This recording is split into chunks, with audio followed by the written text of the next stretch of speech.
Lucy, ¿cómo estás, Lucy, en esta mañana?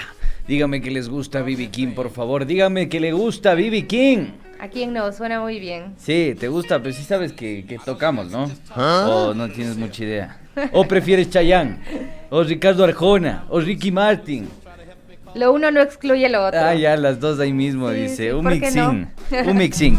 ¿Cómo están, queridos amigos? Muy buen día en esta mañana informativa.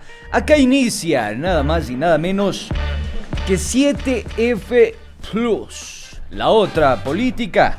Un gusto compartir con todos ustedes en esta jornada informativa. Mi nombre es su servidor Andrés Durán y conmigo, como siempre, Sofía Montoya, Sofía Malena Montoya. Malena Sofía, por favor. Malena Sofía Montoya, Arepita Montoya. Ahí está, completo. ¿No? ¿Cómo estás, Arepita? Buen día. Bueno, yo le dejo que me diga el día de hoy los apodos que quiera, porque ayer le jugaron, pero todo el día, toda la noche. Estás feliz, ¿no? No sé si tienen por ahí el meme de mi querido... ¿Cómo es el? Ponle el meme para que disfruten. Póngale, por favor, para que Yo se no me entretenga enojo, nuestra audiencia el día de hoy. Póngale, ¿tiene por Sí, ahí? ¿Tienen? No ¿O no? tienen. Bueno, No tienen, está nuestro bien, galán está de Cuyuja se ha dormido. Bueno, ¿cómo estás en esta mañana, Arepita? Contenta, por ¿Feliz? supuesto. Sí. ¿Como perrito con dos colas? Sí, porque por lo menos en la asamblea dijeron que... Nones. Que Nones no, le no cumple... No con, cumple, no cumple el nada. tema de unimateria, con lo que es un mandato también constitucional, así es que pues por lo menos hay una esperanza de que se analice bien ese proyecto que está en la Asamblea Nacional y que no pase, ¿no? Sí, bueno, esa es la principal novedad del día de hoy. No hay constitucionalidad, no cumple unidad de materia en esta normativa. Algunos han calificado de mamotreto, otros de adefesio, otros de vulneración de derechos laborales, otros que no tienen ni pies ni cabeza, y así, una serie de adjetivos a esta ley de creación de oportunidades y otras hierbas, ya, porque reforma absolutamente todo, parece una mini constitución. Pero bueno, vamos a darle con bombo como a bombo en fiesta, vamos a echarle leña al fuego con nada más y nada menos que nuestro segmento. ¿Quiere el segmento del pajarito? Claro que sí, pero estoy buscando su meme y no lo encuentro, no sé qué se hizo. ¿Lo tiene? Está picada, dice que se quede, ahí es está que ya eres eres la feliz, única oportunidad que nos dan, pero vean ustedes, amigos, Ya. ¿se parece o no se parece? Las cejas nomás me falta hacer de ahí. Pero quítale La los lentes, puntita pues, y ahí, ya los se le ven ahí lentes, las cejas ahí. Ahí sí disfruta esta arepita, ahí sí disfruta. No, disfrutamos dice, todos, porque ayer le desquito jugaron bastante. Me desquito de todas las que me has hecho. Y de no todos los solo yo, apodos. toditos aquí dicen, ¿no? Porque Sí, ya no el es Andrés culpa, es el que pues, pone ya. los apodos acá, pero Ya bueno, no es nosotros culpa, dan papaya. igual lo queremos mucho. Yo también les quiero mucho. Bueno, Le ahí está aguantamos. entonces, ya están felices, sonrían, Espera, se ponga ríanse. ahora el meme del día, ya de Radio Pichincha, también lo queremos compartir. Y pues un poco de jugar y de mirar la política con mucho humor, ¿no? A pesar de que en la práctica los efectos no tienen mucho que ver con el humor, pero ahí está este meme, dice, si el gobierno cobrara impuestos a grandes grupos empresariales de Ecuador, ahí está un dibujo animado, con mucho dinero en la mesa, y pues sí, o sea, son 7,000 millones de dólares que ayudarían a aguantar todas estas necesidades que el país tiene en este momento, pero no sabemos qué pasa, porque no piensan nunca. El Pato Lucas estaba ahí, sí, el Pato Lucas estaba con todo el dinero del mundo sobre la mesa, eso que no pagan los evasores en nuestro país y que no han sido considerados tampoco en esta ley de creación de oportunidades. Bueno, sí, evidentemente ya hemos detallado en varias ocasiones este problema.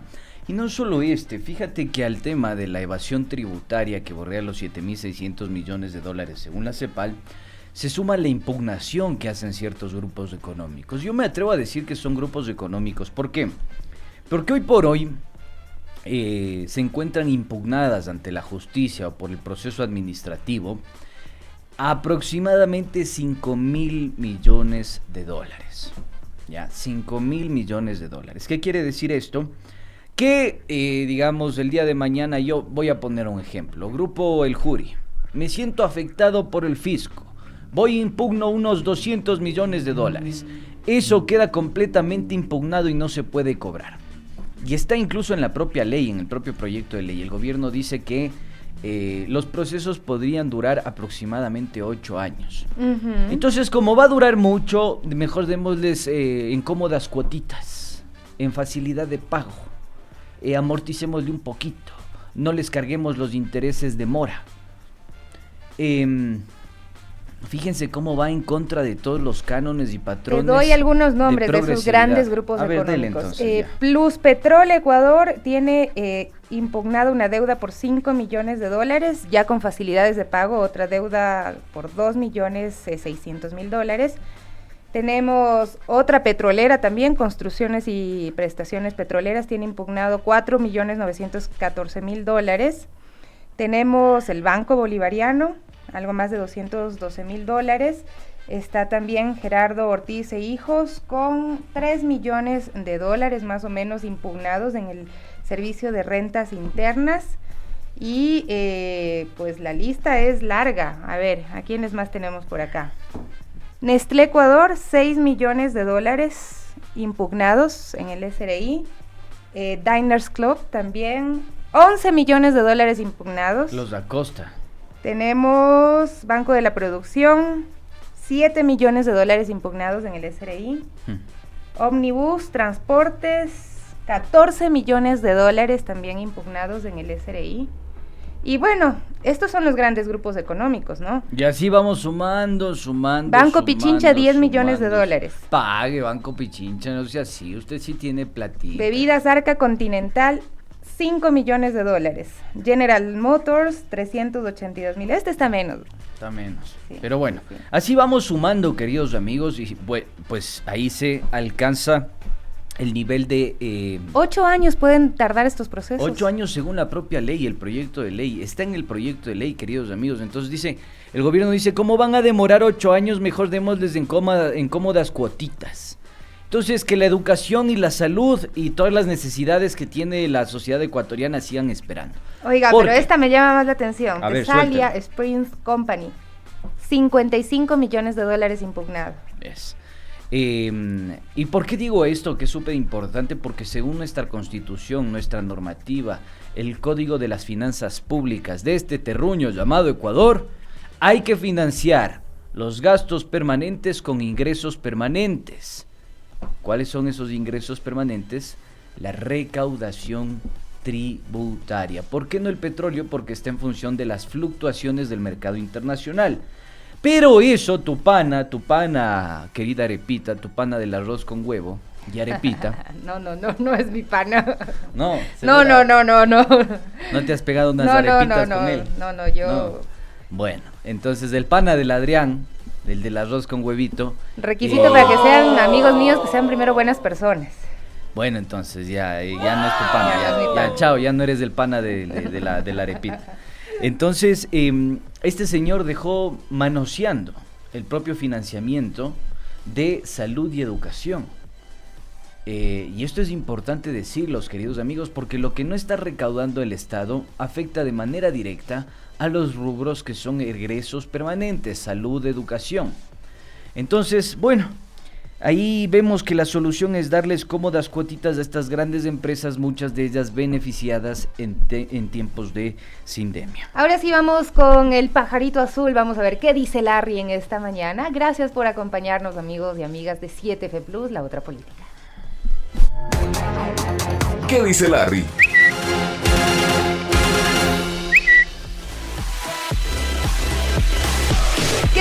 ¿Qué dice Larry? Bueno, hace un ratito estuvo en Punto Noticias el asambleísta Ana Belén Cordero y ella pues puso este tuit, decía: anoche, refiriéndose a anteanoche, fue notificado el expresidente Lenín Moreno a comparecer en la Comisión de Fiscalización el día viernes 1 de octubre a las 9 horas para explicar sobre el caso Coca-Cola Sinclair e INA Papers. Esperamos su comparecencia, señor Moreno.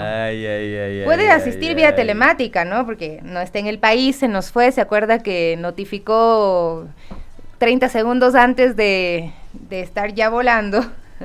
Ya estaba y se fue, ¿no? Se fue a dar conferencias sobre democracia, hablar mal de los que antes eran sus amiguis. Sus panis. Exactamente. Sus amiguis, y tiene que comparecer en la Asamblea Nacional por el caso INA Papers, este caso que pues se habló, creo que por primera vez de esto en el 2016, me parece, y pues mira, estamos 2021, recién están queriendo ver qué mismo ha pasado con esto. La Fiscalía también, o la fiscal general Diana Salazar dijo que va a dar un giro sobre este caso, va a presentar nuevos elementos de convicción y tal. No hay nada todavía, pero veamos qué dice pues en la Asamblea Nacional el señor Lenín Moreno, si es que dice algo, porque no estoy tan segura de que comparezca. Ya, yo solo quiero decirles algo, queridos amigos.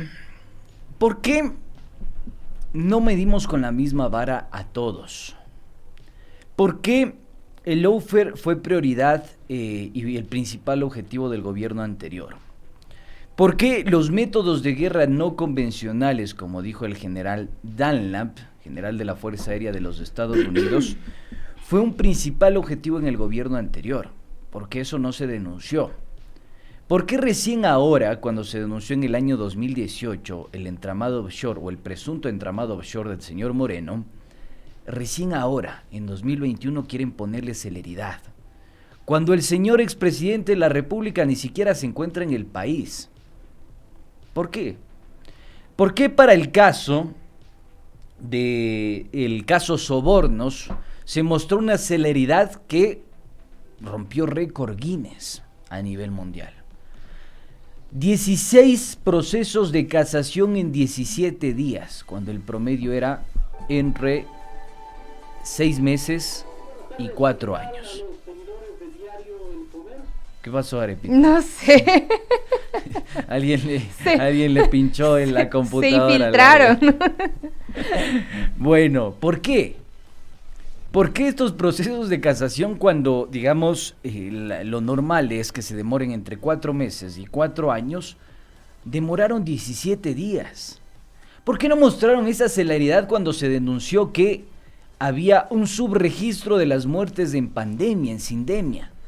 Cuando el gobierno decía, no, son 3,000 y ya eran más de 12,000 personas que habían muerto en pandemia. No, están exagerando. Y resulta que tenemos un excedente de 60,000 personas no declaradas por muertes relacionadas con la pandemia. ¿Por qué no se dijo nada de eso? ¿Por qué no se hizo las cosas con celeridad cuando todos los medios de comunicación, bueno, no todos, pero un importante porcentaje de medios de comunicación denunciaban la situación de la pandemia? Yo creo que esto demuestra que en el país hay una celeridad para casos que son o facilitan un posicionamiento político del opositor a una identidad llamada el correísmo. Esto no se trata pero ¿por qué cree ser usted correísta o que anticorreísta, pues, ¿no? la fiscal en este momento, pues ya desde el mes de junio que ofreció que iba a tener nuevos datos de una asistencia internacional de Panamá con respecto a este caso, ¿por qué cree que ahora sí hay ese interés de decir por lo menos algo, de abrir por lo menos el expediente? Porque ya esta investigación estaba desde el año 2019 más o menos, ¿no? 2 años y 3 meses estaríamos 2018 hablando. se denunció esto. Sí, pero creo que en el 2019 es cuando abrieron esta investigación previa, sí. Así es. Y la fiscal dijo recientemente que pues iba a tener nuevos datos, que estaba a espera de los datos, esta información que venía de Panamá. Nos ha permitido ver como un amplio esquema y de cómo se ha manejado este tema. Esto va más allá de los INA Papers, fue lo que dijo la fiscal Diana Salazar en torno a este tema, ¿no? Porque en el 2012-2016 INA Investment Corporation manejó cuentas en el Balboa Bank de Panamá, desde las cuales adquirieron muebles, alfombras y otros objetos. Y bueno, esto es lo que se dijo sobre esta empresa, ¿no? De las INAs. ¿Sabes por qué, Sofi? Porque Moreno no es el único que tiene un entramado offshore. Primero. Segundo, como dice el dicho, el muerto apesta a los 3 días. A ningún gobierno le va a gustar cargar con muerto ajeno, a pesar de que haya sido promotor de su gestión. y me refiero a Creo con Alianza País de Moreno. Entonces, como ya le está apestando el muerto, y como sabe que en su gobierno se vulneraron derechos, y no vean lo que pasó con la señora Romo, como sabe también que hubo sobreprecios en la funda para cadáveres producto de la sindemia, como saben también que tienen un entramado offshore, como saben que hay una lista, un prontuario de presuntas actividades ilícitas con el señor Moreno, no les conviene pues que eso apeste en su gobierno. Y yo lo digo así con absoluta claridad, porque varias veces se emocionó para investigar el entramado offshore INA Investment, INA Paper o lo que fuese, y también las muertes en pandemia, y muchas veces de las mociones que se dieron en el legislativo, Creo nunca apoyó. Entonces, ¿de qué estamos hablando? ¿Un contubernio? No sé, ese acuerdo, ese famoso acuerdo de gobernabilidad que se firmó en el año 2018 en el que participó Creo, Alianza País, el BIN y el BAN. No lo sé, pero me parece a mí que la celeridad existe cuando se trata de atacar a un adversario que tenía un presunto capital político que de alguna forma marcó una hegemonía en este país. Pero cuando se trata de realmente recuperar la capacidad institucional de la justicia, fiscalía, contraloría y demostrar que no existe un sesgo dentro de la, de la justicia, ahí no existe la misma celeridad. Ya les digo, fíjense, este dato es perturbador, amigos. 16 recursos de casación en 17 días. 16.500 fojas analizadas en menos de 4 meses. Una sentencia de igual, un aproximado de 12.000 fojas, escrita en menos de 4 días. ¿Por qué no muestran esa celeridad con los actos de corrupción? ¿Sí sabían que 57 de los asambleístas de la gestión Moreno, 2017-2021, 57 tienen denuncias por peculado, enriquecimiento ilícito, tráfico de influencias, etcétera, etcétera, y muchos de la bancada del señor Moreno? Entonces, ¿de qué estamos hablando? Yo creo que esos datos tienen que perturbarnos para entender que hoy hay una mano en la justicia, oscura, muy oscura, que ha perturbado su funcionamiento y su estructura de poder. Bueno, veamos si es que comparece o no el señor Moreno el 1 de octubre, o bueno, si es que se hace de la vista gorda, pide comparecer en otra oportunidad cuando algún día regrese al país. A ver, si tú fueras Moreno, ¿qué hicieras? No me gustaría estar... No me gustaría hacerme de la vista gorda. 9:24 minutos. Tenemos otro tuit, me parece importante no dejar también estos temas de lado. Sibel Martínez, pues ella es parte del Consejo de Protección de Derechos en Quito, dice: en este país no existe el trabajo formativo. Dejemos de romantizar el trabajo infantil. Derechos Quito hizo un estudio en el 2019.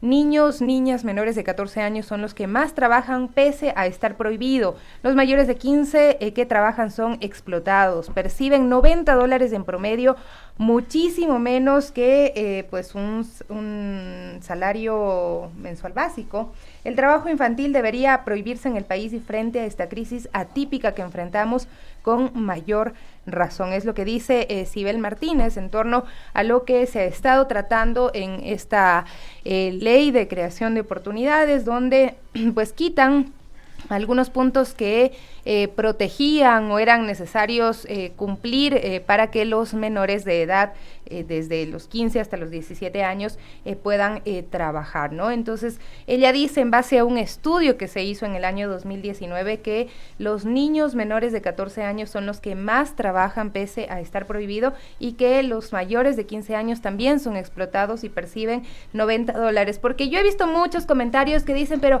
el trabajo dignifica, qué bien que los jóvenes vayan a trabajar. O sea, sí, señores, el trabajo dignifica, uno tiene que aprender a trabajar en la vida, pero no en base a reglas que sean de explotación. Tiene que protegerte el Estado. Los jóvenes pues están en edad de estudiar, tendrían que estar preocupados en pues buscar una alternativa de ingresar a la universidad o de generar un proyecto de vida, pero que se base en el respeto a sí mismos y, por supuesto, en esa protección que el Estado tiene que darles, ¿no? y pues lo que se está planteando con esta normativa es que ellos puedan trabajar sin que nadie verifique las condiciones en las que trabajan, sin que nadie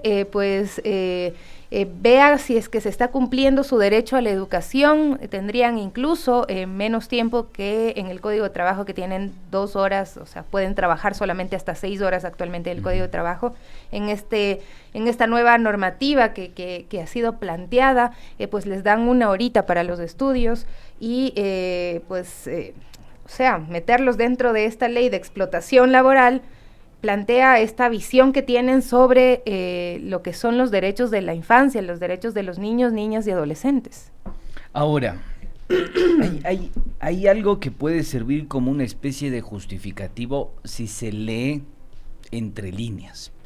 Pero si uno se sienta a leer detenidamente lo que dice la Organización Internacional del Trabajo, se tendría incluso que declarar solo a este artículo, que es el artículo 22, página 57, sobre el trabajo infantil, que dice: son hábiles para celebrar contratos individuales de trabajo alternativos todos los que la ley reconoce con capacidad civil para obligarse. Los adolescentes que han cumplido 15 años de edad tienen la capacidad legal para celebrar contratos como trabajadores sin la necesidad de autorización alguna y recibirán directamente remuneración.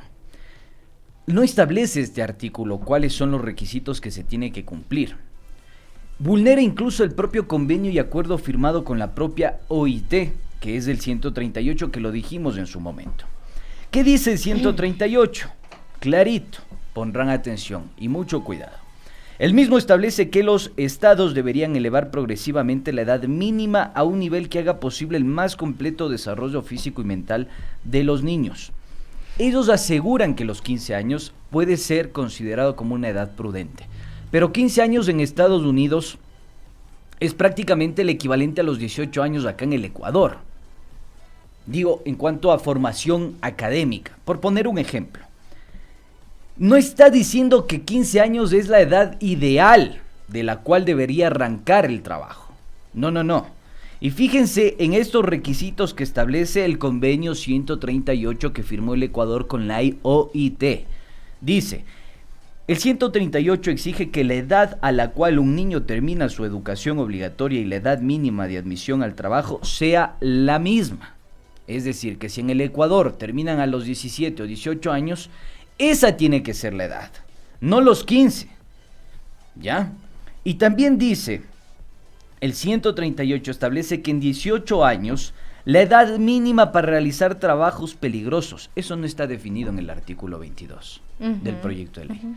No dice nada acerca de trabajos peligrosos, forzosos, en los cuales ponga en peligro la naturaleza, su condición humana, etcétera, etcétera, etcétera. ¿Qué pasa si el día de mañana se vuelve a resurgir un nuevo caso Furukawa? O sea, es completamente legal que se utilicen a niños en condición de esclavitud en haciendas de cualquier tipo que éstas fuese. Eso es lo que hay que discutir, amigos. Con elementos de convicción se tiene que elevar el debate, se tiene que profundizar y no simplemente quedarnos con la versión oficial o muchas veces con la versión sesgada y mentirosa del oficialismo, porque hay que decirlo con contundencia. Porque si se dice, bueno, es que ya está contemplado en el Código de Trabajo el trabajo de los adolescentes, es verdad.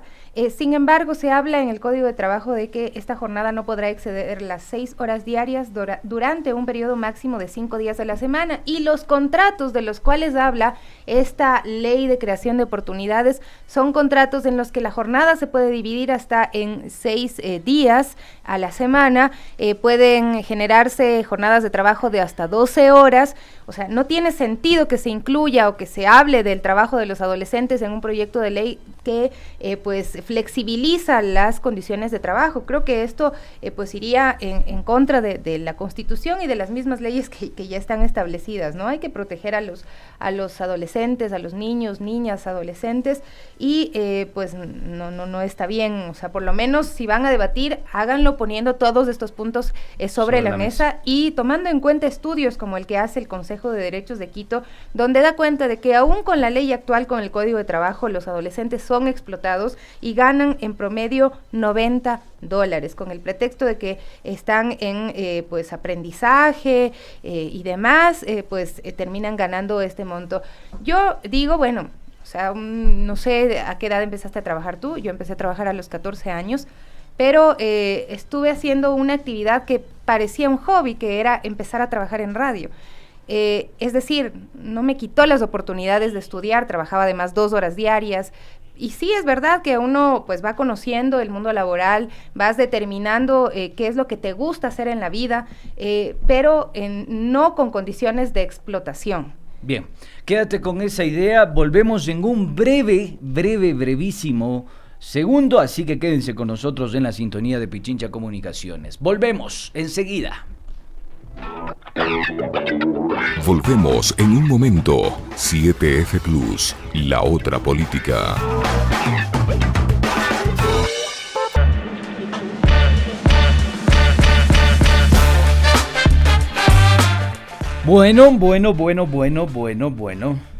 Hemos vuelto, volvimos acá en la señal de Pichincha Comunicaciones 95.3, capital de los ecuatorianos, 94.5 noroccidente de la provincia de Pichincha, Esmeraldas, Manabí, Santo Domingo de los Áchilas. ¿Qué le dicen en las redes sociales? ¿Está revisando?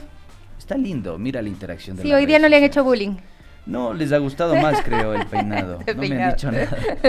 Oiga, por acá Franklin Gonzalo Pozo nos dice, no quieren que los jóvenes estudien y tenernos sometidos sin estudios, solo para que los que tienen dinero estudien y sean los que manejen el país. Eso es lo que dice Franklin, esa es su opinión con respecto a lo que se ha hablado en torno a este proyecto, a esta ley de creación de oportunidades. Sí, por acá también hay otras interacciones. Bueno, nos dicen algunas personas por acá.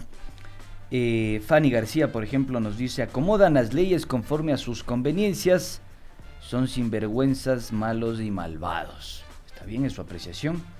Miriam Cecilia Costales Basantes nos dice, el trabajo sí dignifica, pero no esclavizar a menores de edad en beneficio de los amos. Suscribo tus palabras, Miriam. Marco Vargas nos dice, Andrés, escuché a un economista local escuché en una emisora local a un economista español, Espinosa Godet, que dice que no hay trabajadores con la nueva ley, entonces no se explota a nadie, pero sí va a haber trabajo. Yo creo que ayer ya dábamos cuenta de esto, ¿no? Uh-huh. Y solo quiero que ustedes se fijen en lo que sucede en Colombia, queridos amigos. Ese dato está muy bueno, repítalo por favor. Que me parece que es bastante decidor y desmitifica esta supuesta tesis del gobierno central y de sus aliados, incluso de su cúpula de diminutos intelectuales. Hay que decirlo con toda la letra. A ver, ¿qué pasa en Colombia? Porque la reforma del Ecuador, esta ley que está empujando el gobierno, es calco y copia de lo que hizo Andrés Pastrana en los años 2000. ¿Qué pasó en el año 2000? Se impulsó la famosa ley 366, que facilitó, por un lado, modificó el pago de horas extras, el recargo dominical y festivo, las prestaciones patronales, el sistema de seguridad social, así como la distribución de utilidades de los trabajadores. Eso sucedió en el gobierno de Pastrana, Reforma Laboral de Colombia. ¿Qué pasa después de un trabajo que hace la OIT con el Ministerio del Trabajo de Colombia? Demostró que Colombia no solo que cuenta con una de las tasas de desempleo más altas de América Latina, sino también con una duración del desempleo relativamente larga. Es decir, en Colombia, las personas pueden trabajar establemente aproximadamente 2 meses. ¿Por qué razón? Porque el desempleo es relativamente largo, 10.6 meses en áreas urbanas, 10.6 meses en ciudades intermedias urbanas, 8.6 meses en zonas rurales. Es decir, que el restante de esos meses, 1 mes y medio, 2 meses, en algunos casos hasta 3, 4 meses máximo, logran tener estabilidad laboral con esa reforma impulsada en el año 2000 en el gobierno del señor Pastrana. Y habría que retroceder a ver mediáticamente cómo fue promocionada esta ley, porque seguramente framing, también ¿no? Dijeron, vamos a crear empleo, pues haciendo que los trabajadores o recaiga esa carga sobre los trabajadores, ¿no? Y pues ahí están las consecuencias. No es que se creó empleo, sino más bien se crearon condiciones de vida muy fuertes para los ciudadanos. Y ojo, que Colombia tiene la tasa de desempleo más alta de América Latina, la más alta según la CEPAL. Entonces, claro, nos gusta decir y emular ejemplos que, digamos, pueden servir como un espejo distorsionado cuando las prácticas políticas las maneja un gobierno que tiene una visión sesgada, no holística, no integral. Entonces, si yo me veo el espejo y resulta que soy feo, pero me miento a mí mismo y digo que soy lindo, entonces voy a hacer todo lo contrario. Pero si yo me veo en el espejo, y estoy refiriéndome al caso de Colombia, veámonos en el espejo yo colombiano. Pensé que estaba hablando de usted. También.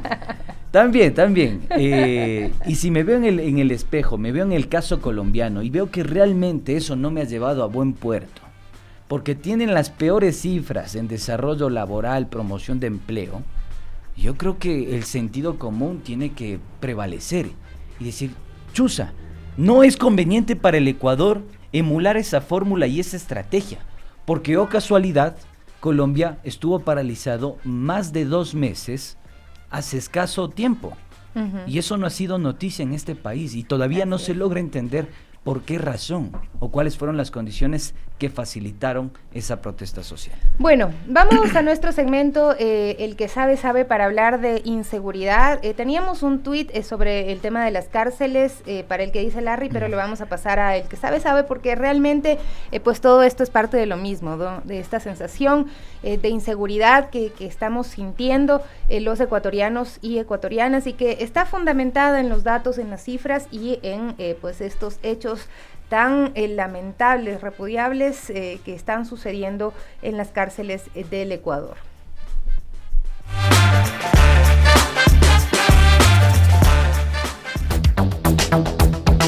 El que sabe, sabe.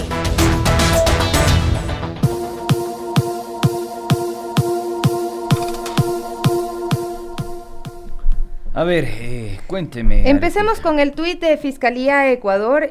Dice, atención, la Fiscalía inició una investigación por la muerte de 29 personas privadas de la libertad. Entiendo que pues son más al momento, que son alrededor de 35 las personas privadas de la libertad que han fallecido durante los enfrentamientos registrados la tarde de ayer en la penitenciaría del Litoral en Guayaquil, que dejó además 42 internos heridos. 6 de los PPL fallecidos habrían sido decapitados, dice la Fiscalía. Los demás decapitados. Heridos, sí, han sido decapitados. Ya, eso ténganlo en la memoria, por favor. Decapitación. Ya vamos a explicar por qué. Los demás heridos con armas cortopunzantes y de bala.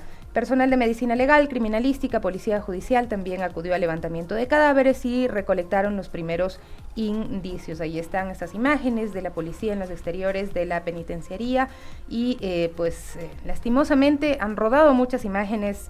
Seguramente algunas le llegaron a su teléfono celular. Esperamos que las hayan borrado, que ni siquiera las hayan abierto, porque esas imágenes perturban realmente y pues no son algo que pueda realmente servir para, no sé, el bienestar de la familia, algo. O sea, uno tiene que tratar de obtener y de revisar información que realmente no le perturbe tanto, ¿no? O sea, los datos que tú das, bueno, pero esas imágenes ya no. Verás, coincido contigo en parte y en parte discrepo, porque yo estaba pensando, después de que me senté a revisar, a leer sobre el tema, porque uno es neófito en esto, desconoce, entonces tuvo que empaparse para poder preparar este programa.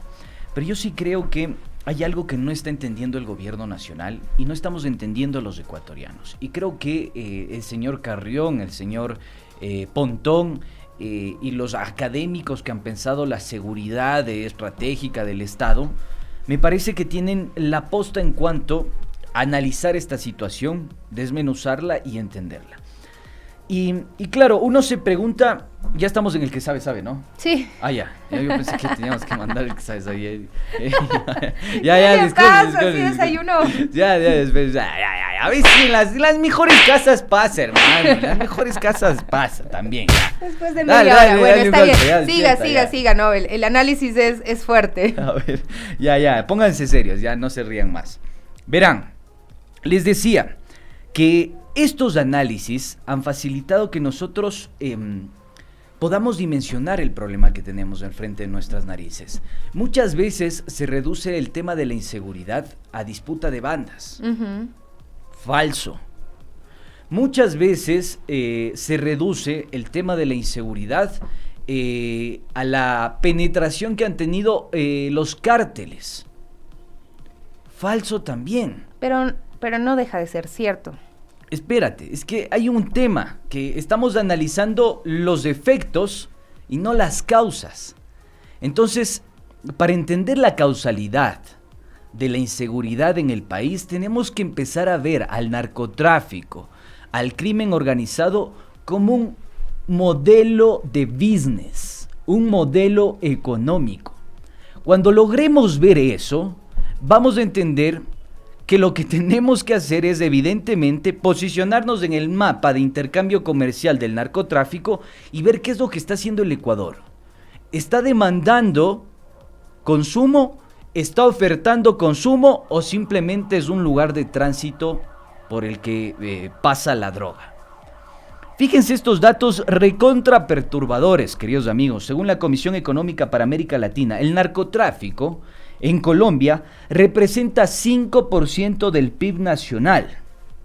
El PIB colombiano es de 313.901 millones de dólares, lo que implica que el narcotráfico generó al menos 15.000 millones de dólares. Es decir, produjo más ingresos que el sector cafetero colombiano, que participó el año pasado con el 1% del PIB. Entonces genera esa cantidad, 15.000 millones de dólares. Para el Ecuador significaría el 15% de su PIB. 15%. El 15% de su PIB, ya, si fuera el Ecuador. Entonces, si decimos que genera tanta cantidad de dinero, también genera empleo, pues. Ojo con lo que estoy diciendo, no me irán a descontextualizar. La generación de empleo.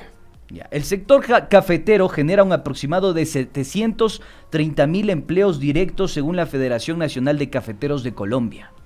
¿Cuántos podrá generar el tema del narcotráfico en Colombia? Empezamos a entender, ese es un modelo económico. Lo que significa el narcotráfico para los países periféricos, dígase Colombia, dígase México, dígase Perú, dígase el propio Ecuador, es un nicho de mercado. Sí, y eso es importante tomarlo en cuenta, porque fíjense lo que dice el investigador estadounidense John Albance. Propone mirar a las actividades económicas del delito organizado antes que a los grupos criminales. En el Ecuador hay una fetichización de esto. Vemos primero a los grupos criminales, es que los choneros, es que los choneros killers, es que los tigueneros, es que ni sé qué, ni sé cuánto.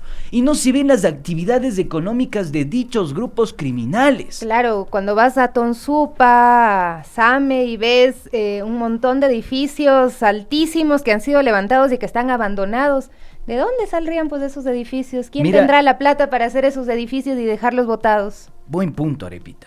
Y mira lo que nos dice Vladimir, y esto creo que es clave, amigos. ¿Y qué es más rentable? ¿Lavar dinero en pesos colombianos o en dólares? Claro. Pero si el Ecuador está dolarizado, entonces, ¿qué quiere decir? ¿Que el Ecuador puede lavar dinero? Por ahí nos contaron, una fuente confidencial, off the record, protegida, nos dijo que aproximadamente hay un 4% del PIB ecuatoriano que se lava acá en el Ecuador. Y que aparecen 4.000 millones de dólares que no saben de dónde aparecen, pero están ahí. Uh-huh. Eso en el año 2014. 2014, han pasado más de 6 años y el incremento del tráfico es exponencial. Yo quiero que se fijen en esto, porque esto es más perturbador todavía. Fíjense en estos datos, queridos amigos. A ver, los tengo acá. Acá está. En todo 2019, la División Antinarcóticos de la Policía Nacional decomisó 72 toneladas de droga. 2019. 72 toneladas de droga. En 2020, superó las 128 toneladas de droga en el país. Y en agosto, hasta agosto de 2021, ha incautado 116 toneladas. Pero esto es lo perturbador. Se calcula que solo se decomisa el 15% de la droga que transita por el Ecuador. Claro. ¿Vieron el crecimiento exponencial? Es decir, estamos creciendo a tasas chinas, como crecía Argentina cuando intercambiaba con China la soja. Entonces yo creo que esto es súper importante tenerlo en cuenta, porque ahí vamos viendo elementos que nos permiten identificar, ubicar un patrón que nos diga, hay que profundizar en el análisis económico de estas redes que operan con el crimen organizado y el narcotráfico. Si no se analiza eso, el resto es eso mismo mental, porque no vamos a entender. Y eso es lo que le pasa a la policía, a la seguridad y a la política de Claro, Estado. porque lo que se ataca es el momento, el hecho específico, se ponen los uniformes, van y entran a la cárcel y luego salen a dar declaraciones. Hemos sofocado pues este amotinamiento con el resultado de no más 24 muertos, que fue lo que dijo por ejemplo el señor Arosemena el día de ayer, y cambian de directores del SNAI todo el tiempo. Pues le costó de hecho poner un director del SNAI al presidente Guillermo Lasso, no fue su prioridad el tema de las cárceles, y puso al señor Fausto Cobo, quien ahora está en inteligencia, en lo que era la Senaín, y ahora hay una nueva persona que está encargada de las cárceles, el teniente coronel en servicio pasivo Bolívar Garzón Espinosa, quien tiene, según su hoja de vida, experiencia en seguridad nacional, inteligencia estratégica, mediación de conflictos y manejo de crisis. Después de que pasara por allí el coronel Fausto Cobo, quien ahora, como te decía, está en inteligencia. Él se fue sin resolver el problema y ahora está otra persona pues a cargo de las cárceles. Se estrenó bastante mal con pues este amotinamiento en la penitenciaría del Litoral, pero hay que tomar en cuenta de que ya el Ecuador tiene llamados de atención por lo que ocurre en las cárceles, ¿no? La Comisión Interamericana de Derechos Humanos condenó la continua violencia registrada en las cárceles del Ecuador, pues hasta junio sumaban 121 muertos, hoy son más de 150 los muertos en las cárceles, y dijo que el Estado debe adoptar medidas inmediatas y efectivas para garantizar los derechos a la vida e integridad de las personas que están bajo su custodia, así como para prevenir la repetición de estos hechos. Se ha atribuido a la disputa entre bandas criminales vinculadas al narcotráfico por mantener el poder. Ya tú hacías pues un alcance de pues el problema que tiene que ver también con el ámbito económico en el país. Fernando Carrión hace unos días también estaba acá en la radio y él decía que se ha dispuesto un rubro de al menos 75 millones de dólares para 4 años para intervenir las cárceles del Ecuador, y él decía, esta cifra es mínima, pensando en que están atacando las cárceles con drones, por ejemplo, cosas que tú no veías, no te podrías imaginar siquiera que van a hacer un ataque con drones a las cárceles, porque dentro de las cárceles tienen toda la plata del mundo y fuera también estos grupos que están ya organizados, ¿no? Entonces, es más complejo de lo que parece el tema de mantener la seguridad en las cárceles del país, y va atado a esta realidad que están viviendo los ecuatorianos y ecuatorianas. Hablábamos de que en el Ecuador se registra una ola de inseguridad que se evidencia por las cifras que maneja el Ministerio de Gobierno.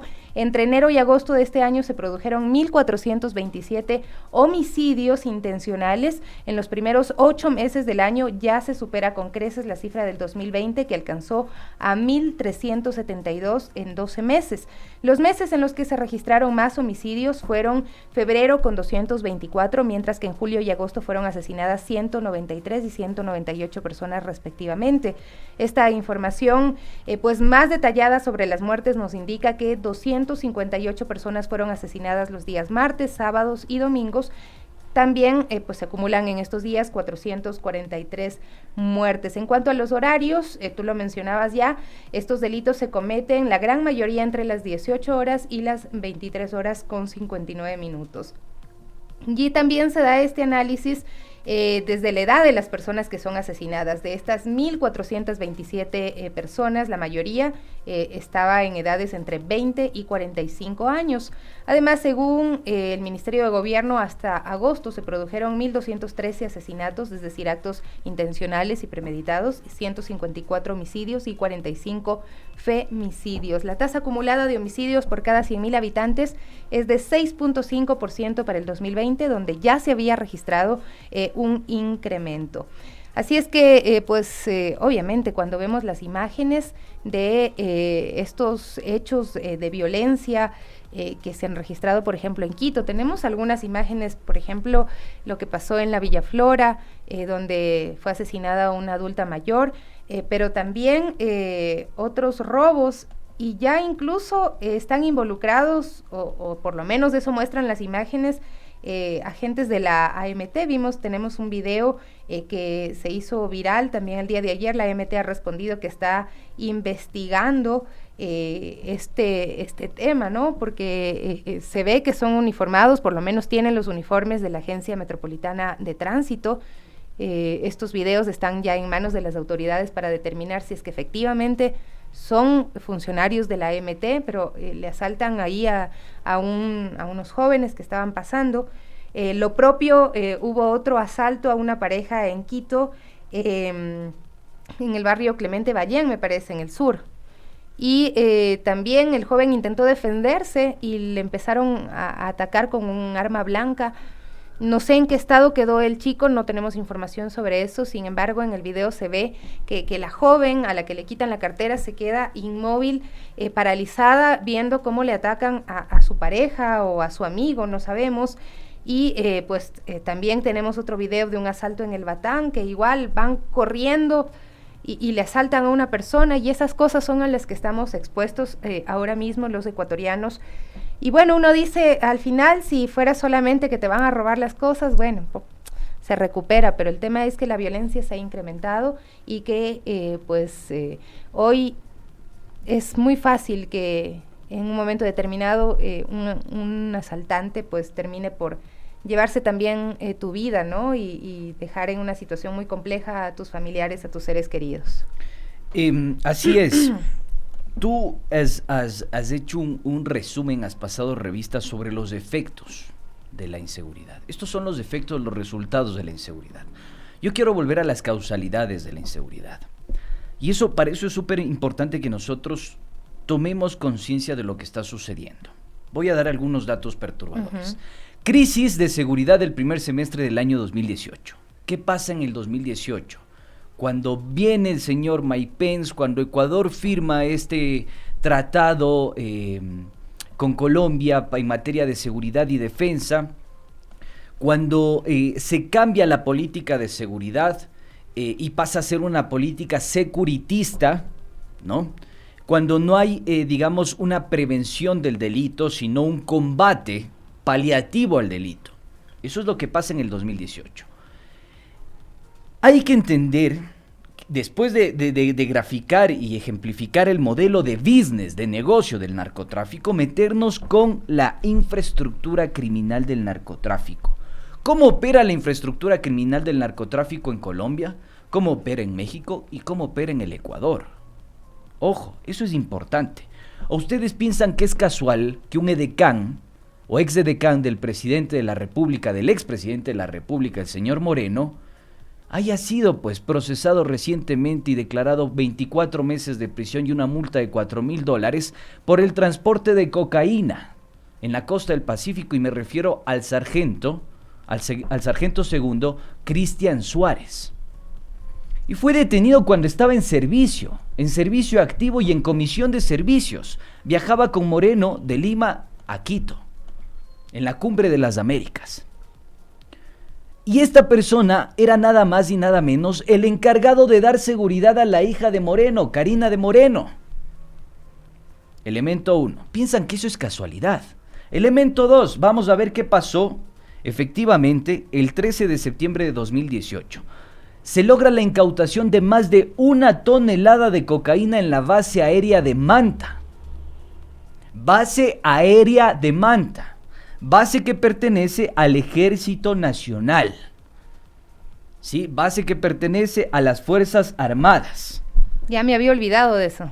Y así vamos a encontrar algunos casos de marinos que trabajaban con redes del narcotráfico, de militares que trabajaban con el traslado de narcotráfico, de decanes del Servicio de Protección Presidencial del expresidente Moreno que trabajaban con el narcotráfico. Entonces, cuando ya entendemos la infraestructura criminal, nos damos cuenta que en el Ecuador también operan a través de instituciones del Estado e instituciones privadas. Ese es un elemento muy importante, queridos amigos, porque rompe con la dicotomía inseguridad versus defensa y policía nacional. ¿Ya? Porque resulta que están estrechamente relacionados.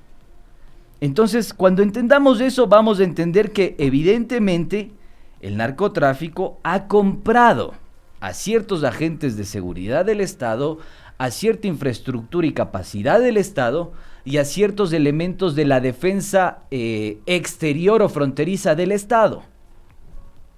Y eso es súper importante tomarlo en cuenta. ¿Por qué? ¿Por qué razón es importante tomarlo en cuenta?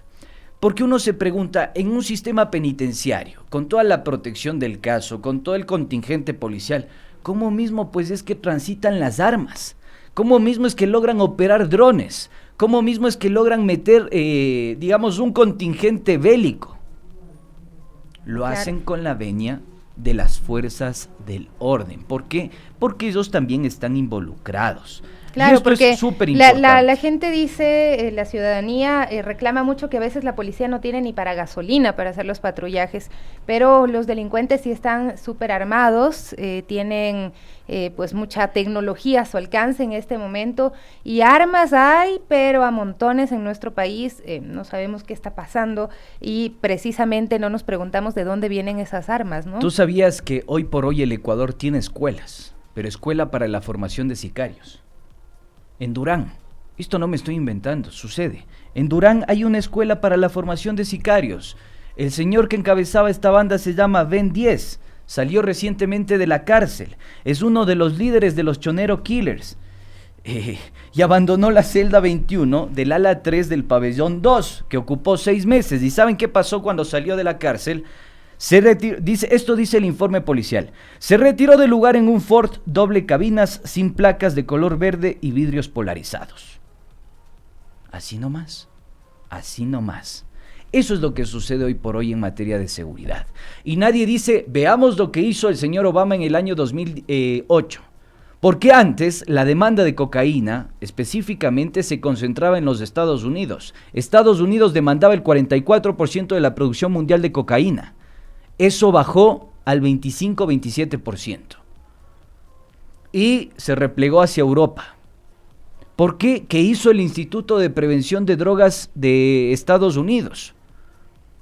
¿Qué pasó con el tema de la legalización en los Estados Unidos? O sea, hay que empezar a discutir y a profundizar este debate, queridos amigos, porque si no va a pasar exactamente lo que pasó en Brasil.